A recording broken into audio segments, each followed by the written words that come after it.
तो second part start करने से पहले मैं बताना चाहूँगा कि अगर आपने पार्ट 1 नहीं देखा तो लिंक डिस्क्रिप्शन में मिल जाएगी या फिर चैनल पे जाके आप चेकआउट कर सकते हो, जिसमें हम पूरी आउटलाइंस बना चुके थे और हेयर्स भी बनाए थे, हमने लेयर बाय लेयर बनाए थे लियोनार्डो डिकैप्रियो के, तो आप जाके चेकआउट कर सकते हो। तो पार्ट 2 में स्पेशली हमारा फोकस रहने वाला है कि जो फोरहेड है, मतलब आइज़ के ऊपर, हम गुजराती में माथा बोलते हैं, मतलब ऊपर का सर जो बोलते हैं, हेयर्स जहाँ से स्टार्ट होते हैं। हिंदी का आइडिया नहीं है इतना ज़्यादा, तो वो बोल सकते हैं हम। तो वो बनाएंगे और उसके बाद आइज़ है उसको बनाएंगे, आइज़ की आउटलाइन, ये सब चीज़ों पे हमारा फोकस रहने वाला है पार्ट 2 में। तो हेयर्स जो हमने फर्स्ट पार्ट में बनाए थे उसके अंदर बहुत सारी हाइलाइट्स भी बच गई थी। हाइलाइट से मेरा मतलब ये है कि जहाँ पे लाइट होती है, जैसे कि हम जब भी फ़ोटो खिंचवाते हैं तो लाइट या तो सन से आ रही होती है या फिर घर में जो लाइट ऑन होती है वहाँ से लाइट आती है आपके फेस पे, तो उससे जो रिफ्लेक्शंस बनते हैं वो होती है हाइलाइट्स। रिफ्लेक्शन 2 टाइप के होते हैं। अगर लेफ़्ट साइड से लाइट आ रही है तो ऑफ कोर्स राइट साइड वाला फेस है, वहाँ पे डार्कनेस या शेडोज़ दिखेंगी, और जो लेफ़्ट वाला पोर्शन जहाँ पे लाइट पड़ रही है वो हाईलाइटेड होगा, मतलब थोड़ा बहुत लाइट होगा। तो ये डिफरेंस होता है, ये आपको हमेशा पता होना चाहिए। कोई भी पोर्ट्रेट या कोई भी स्केचेस बना रहे हो तो आपको ये चीज़ हमेशा याद रखनी है कि कहाँ पे हाइलाइट्स हैं और कहाँ पे शेडोज़ हैं।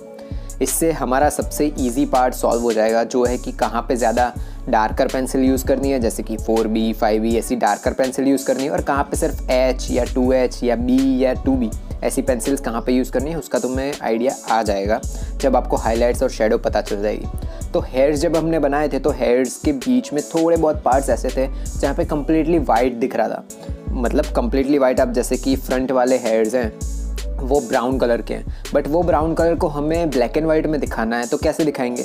तो ब्राउन कलर तो लाइट है, स्टार्टिंग के ऊपर के हम हेयर्स देखें लियोनार्डो के, तो वहाँ पे लाइटर हेयर्स है, मतलब ब्राउन तो है ही पर बहुत ज़्यादा लाइट ब्राउन है। तो उसको बनाने के लिए हम थोड़ी बहुत हाइलाइट्स यूज़ करेंगे और उसके लिए बनाएंगे हम मोनो इरेज़र यूज़ करेंगे। मोनो इरेज़र सबसे बेस्ट टूल है कोई भी पोर्ट्रेट स्केचिंग या किसी भी तरह की ब्लैक एंड वाइट पेंसिल से हम स्केचेस बना रहे हैं, ग्रेफाइट हो, चारकोल हो, किसी भी चीज़ के लिए मोनो इरेज़र बहुत ईजी टू यूज़ है और बहुत अच्छे से हमें हाइलाइट्स करके देता है। बट उसमें भी प्रॉब्लम ये है कि अगर आप बहुत ज़्यादा प्रेशर अप्लाई कर दोगे मोनो इरेज़र को यूज़ करते टाइम, तो जो पेज है, पेज हमारा वाइट कलर का था, ठीक है, तो जब हम बहुत ज़्यादा प्रेशर अप्लाई करके मोनो इरेज़र को यूज़ करेंगे तो पेपर का जो वाइट कलर था वैसा का वैसा ही स्केच हो जाएगा। और मैं हमेशा क्या बोलता हूँ कि कोई भी ऐसा पेपर नहीं होता है, मतलब कोई भी पोर्ट्रेट जब भी बनाते हैं उसमें एक भी ऐसी जगह नहीं होती जो कम्प्लीटली वाइट हो। हाँ, डायरेक्ट लाइट पड़ रही है, बहुत ज़्यादा लाइट पड़ रही है, जैसे पूरे 12 PM जैसा कुछ हो रहा है दोपहर का, और वहाँ पे आप अगर सूरज के सामने जाके खड़े रहोगे तो वो लाइट्स बहुत लाइट होगी। बहुत लाइट से मेरा मतलब ये है कि वो एकदम वाइट तरह दिखेगी, आपको वाइट कलर की तरह ही दिखेगी, जैसा ड्राइंग पेपर है वो। तो वो डिफरेंट केसेस होते हैं, अलग केसेस हैं, बट इसमें इतनी ज़्यादा नहीं है। ये आर्टिफिशियल लाइट्स के अंदर फ़ोटो खिंचा हुआ है तो फ़ोटोशूट टाइप है, तो इसके अंदर इतने ज़्यादा डिटेल्स हमें, मतलब इतना ज़्यादा वाइट नहीं दिखने वाला है। तो ऑफ कोर्स उसके लिए आपको पेंसिल ही यूज़ करनी पड़ेगी। 2H पेंसिल यूज़ करो या H पेंसिल यूज़ करो, बहुत हेल्पफुल हो जाएगा। तो अब हम जैसे कि फोरहेड है लियोनार्डो का, उसको बनाने के लिए हम बेस लेयर के लिए यूज़ कर रहे हैं H पेंसिल। H पेंसिल से बेस लेयर बना दो। और डिफरेंस जो मेरे सारे ट्यूटोरियल्स और ये पर्टिकुलर लियोनार्डो के ट्यूटोरियल में है कि मैंने इसमें ब्लेंडिंग के लिए टिश्यू यूज़ किया है। और मैं सच में बताना चाहूँगा कि जब हम टिश्यू यूज़ करके ब्लेंडिंग करते हैं तो बहुत ज़्यादा सॉफ्ट ब्लेंडिंग हमें मिलती है, और इतनी अच्छी ब्लेंडिंग मुझे ना ब्लेंडिंग स्टम्प से मिली है कभी, ना जो भी अलग अलग टाइप के टूल्स होते हैं ब्लेंडिंग के उससे कभी भी नहीं मिली, बट टिश्यू से बहुत अच्छी ब्लेंडिंग हो गई है। बट मैं ये भी बताना चाहूँगा कि टिश्यू से ब्लेंडिंग आप सिर्फ बेस लेयर या फर्स्ट लेयर के लिए ही करो, क्योंकि अगर आप रियलिस्टिक स्केचेस बनाने का ट्राई कर रहे हो तो उसमें तो बहुत सारे स्किन टोन्स होते हैं, बहुत सारे skin tones, darker, lower, mid tones, सबको हमें मिक्स करना पड़ता है। और स्किन टेक्सचर के बीच में बहुत छोटे छोटे लाइंस भी बनानी पड़ती है स्किन टेक्सचर की, तभी वो स्केच हमें रियलिस्टिक लगता है। तो ये सारे डिफरेंसेस होते हैं। बट जब हम बेस लेयर या फर्स्ट लेयर बनाने जा रहे हैं तो उसके लिए आप इजी और बहुत अच्छी टेक्निक है टिश्यू को यूज़ करने की। अपने फिंगर पे रखो और वो टिश्यू को थोड़ा बहुत घुमाते रहो, या फिर फ्लैट, हॉरिजॉन्टल, जैसे भी आपको इजी लगे वो करते रहो। और डिफरेंस जो फोरहेड में है लियोनार्डो की, कम्प्लीटली जो राइट वाला पोर्शन है उनके हेड का वो थोड़ा बहुत डार्क है, और कम्प्लीटली लेफ़्ट वाला पार्ट है वो भी डार्क है, बट सेंटर वाला जो पार्ट है उनके हेड का वो लाइटर है। तो हमें 3 डिफरेंसेस बनाने पड़ेंगे। उसके लिए बेस लेयर तो हमने एच पेंसिल से बना ही दिया था, उसको ब्लेंड भी कर दिया था। उसके बाद मैं रिकमेंड करूँगा कि 2B पेंसिल, मैंने 2B पेंसिल से लेफ़्ट साइड वाला पोर्शन जो हेड का है वो, और राइट साइड वाला पोर्शन, दोनों पार्ट को मैंने 2B पेंसिल से किया है। आप B पेंसिल भी यूज़ कर सकते हो, जैसे आपको स्किन टोन पता चले वैसे। मोस्ट ऑफ स्किन टोन्स जैसे मेरा है और बहुत लोगों का होता है वो मिड टोन ही होता है, जैसे मिक्सचर होता है डार्क और लोअर का।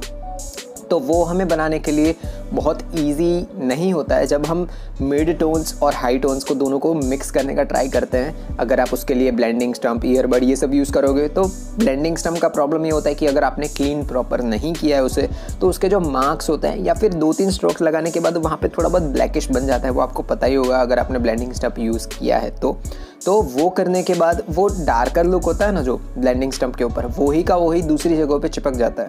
और उससे होता क्या है, स्ट्रोक्स थोड़े बहुत डार्कर बनने लगते हैं। और डार्कर स्ट्रोक्स को अगर हम मिटाएंगे लाइटर बनाने के लिए तो वहाँ पे धब्बे जैसा बनने लगता है। और वो धब्बे हटाने के लिए आपको या क्या यूज़ करने पड़ेगा, रबर यूज़ करना पड़ेगा। और रबर को यूज़ करोगे आप थोड़ा बहुत प्रेशर अप्लाई करके वो डार्कनेस को हटाने के लिए, तो जैसा पेपर था वैसा का वैसा हो जाएगा। और जो बेस लेयर हमने बनाया था एच पेंसिल से वो मिट जाएगा। आप फिर से एच पेंसिल यूज़ करके उसको शेड कर सकते हो, बट उसको शेड करने के बाद वो थोड़ा बहुत पार्ट था वो मिक्स नहीं हो पाएगा अलग अलग जगहों से। तो मैं रिकमेंड करूँगा कि किसी भी टाइप का ब्लेंडिंग टूल या कुछ भी, जैसे टिश्यू भी यूज़ करने से पहले आप उसे शेडिंग करो ठीक से, जैसे कि जहाँ पे डार्कर पार्ट है, लोअर पार्ट है, ये सब कुछ आप शेडिंग करो। शेडिंग ही सबसे बड़ी ब्लेंडिंग होती है और सबसे इजी ब्लेंडिंग होती है। शेडिंग अगर आपकी ठीक नहीं है तो कोई भी टूल आप यूज़ कर लो, आपके स्केचेस इतने अच्छे नहीं दिखने वाले। स्केचेस बन जाएंगे बट वो एकदम अच्छे वाले नहीं दिखने वाले, जैसे हमें रियलिस्टिक लुक चाहिए। तो ये पूरा का पूरा जो ट्यूटोरियल है वो मैंने पूरे रियल टाइम स्केच में अपलोड कर रखा है। मेरी दूसरी चैनल है श्वेत स्केचेस 2.0, वहाँ पे अपलोड कर रखा है मैंने पूरा का पूरा। आप जाके देख सकते हो, 10.5 घंटे का पूरा स्केच है। और उससे आपको इजी ये पड़ेगा कि कौन सी जगह पे मैंने कैसे प्रेशर अप्लाई किया है, पेंसिल को मैंने कैसे पकड़ा है, रबर से मैं कैसे इरेज कर रहा हूँ, ये सब आपको वो दूसरी चैनल पे पता चल जाएगा। तो वो चेकआउट कर सकते हो आप। और उसके बाद मैं ये चीज़ बताना चाहूँगा कि जब भी आप पेपर या कुछ भी यूज़ करो, पेपर से इतना ज़्यादा डिफरेंस नहीं दिखता है। अगर आप आर्टिस्ट हो और अच्छे स्केचेस आपने बना रखे हैं तो पेपर मैटर नहीं करता आपके लिए। उसके बाद सिर्फ स्किल्स मैटर करती है। और स्किल से मेरा मतलब ये है कि कैसे अलग अलग टोन्स को आप ब्लेंड करते हो, कैसे डायरेक्शन बनाते हो, कैसे फेस का स्ट्रक्चर बनाते हो, ये सब डिपेंड करता है कि आपकी स्किल पे। और उसके लिए आपको 100, 150, 300 स्केचेस बनाने ही पड़ेंगे। उसी के बाद आपको पता चलेगा कि कौन सी जगह पे कौन से स्ट्रोक्स पड़ रहे हैं। तो उसके बाद हमारा फोकस रहेगा कि आई कैसे बनाएं। जैसे कि फर्स्ट पार्ट में हमने सारी आउटलाइंस तो बना ही रखी थी, बट आउटलाइंस बनाने की चीज़ ये है कि जब उसके बाद ऊपर आप शेडिंग करना शुरू करोगे और उसे ब्लेंड भी करोगे तो बहुत सारे अलग अलग पार्ट्स है वो डिफरेंस हो जाएंगे उसके ऊपर से। और उसे आप जो डिटेल्स थी आउटलाइन वाली वो अलग पड़ जाएगी। और उससे होगा ये कि जो हमें स्केचेस प्रॉपर बनाने थे वो नहीं बनने वाले। क्योंकि अगर आप ब्लेंड कर दिया जैसे ऊपर का पार्ट पहले ही आपने, तो आईब्रोज़ की जो आउटलाइन हमने बना रखी थी वो एकदम ब्लर हो जाएगी और वो ब्लेंड नहीं हो पाएगी। पहली बात तो ये, जैसे अलग अलग पार्ट्स है, आईज़ वाले पार्ट या फिर ईयर वाले पार्ट और अलग अलग पार्ट्स होते हैं, उसके साथ वो ब्लेंड हो जाएगी। और ब्लेंड हो जाएगी तो आउटलाइन थी वो बिगड़ जाएगी, मतलब इरेज हो जाएगी। तो उसी के लिए मैं रिकमेंड करूँगा कि जैसे आउटलाइंस है उसे थोड़ी बहुत शेड कर दो। मतलब जो थोड़ी बहुत डार्कर पार्ट्स है, जैसे आईब्रो हो गई, आईज़ हो गए, ये थोड़े सारे पार्ट्स को आप 3B या 4B पेंसिल यूज़ करते थोड़ा बहुत शेड करो। उसे आउटलाइन मत बनाओ, पूरी आउटलाइन मत बनाओ, उससे थोड़ा बहुत शेड करो, आउटलाइंस को शेड करो, ताकि आपको नेक्स्ट टाइम जो सेकेंड लेयर हमें या फर्स्ट लेयर बनानी है उसके लिए आपको पता चले कि आउटलाइंस कहाँ पे है, आईज़ कहाँ पे है। आपको पोर्ट्रेट देख के आइडिया आ ही जाएगा कौन सी चीज़ें कहाँ पे है। बट हमने जो फर्स्ट पार्ट में आउटलाइंस और ये सब बनाई थी वो सारी अलग हो जाएगी। और जो ग्रिड मेथड का मेन पर्पज़ है कि कोई पर्टिकुलर जगह पे, कोई जैसे आई यहाँ पे ख़त्म हो रही है, एक जगह पे ख़त्म हो रही है, तो वो चीज़ अलग पड़ जाएगी अगर हम पहले ही आउटलाइंस को डार्क या कर देंगे, या फिर डार्क करेंगे तो ब्लेंड नहीं होगी, और अगर ब्लेंड कर दिया तो आउटलाइंस निकल जाएगी। इसीलिए आप आउटलाइंस जो हमने फर्स्ट पार्ट में बनाई थी आउटलाइंस की, मतलब अलग अलग ट्रेस की थी ग्रिड के अंदर, तो उसी को आप शेड करके डार्कर कर दो थोड़ा बहुत, ताकि आपको फर्स्ट लेयर और सेकेंड लेयर लगाने के लिए ईजी पड़ जाए। तो उसके बाद जैसे कि आप देख सकते हो कि नोज़ के ऊपर वाला पार्ट, मतलब आईब्रोज़ के नीचे वाला पार्ट और ये सब पार्ट थोड़े बहुत डार्कर है। मतलब वो 3B हो सकते हैं, 4B से ज़्यादा नहीं है, क्योंकि 4B बहुत ज़्यादा डार्क हो जाता है। और अगर उससे शेड करोगे तो जो मेन पर्पज़ है लाइटर टोन देने का वो ही ख़त्म हो जाएगा।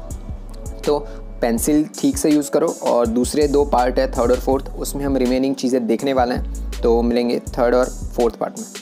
तो आज के ट्यूटोरियल के लिए बस इतना ही। अगर आपने इस ट्यूटोरियल से कुछ ना कुछ सीखा है तो सब्सक्राइब कर दो और लाइक कर दो। अगर आपको कोई भी क्वेश्चन और क्वेरीज हो इस ट्यूटोरियल के रिगार्डिंग तो कमेंट में लिख दो। तब तक के लिए ध्यान रखो खुद का और जिनसे प्यार करते हो उनका भी। आपका चित्रकारिक दिन हो। टट्टूज।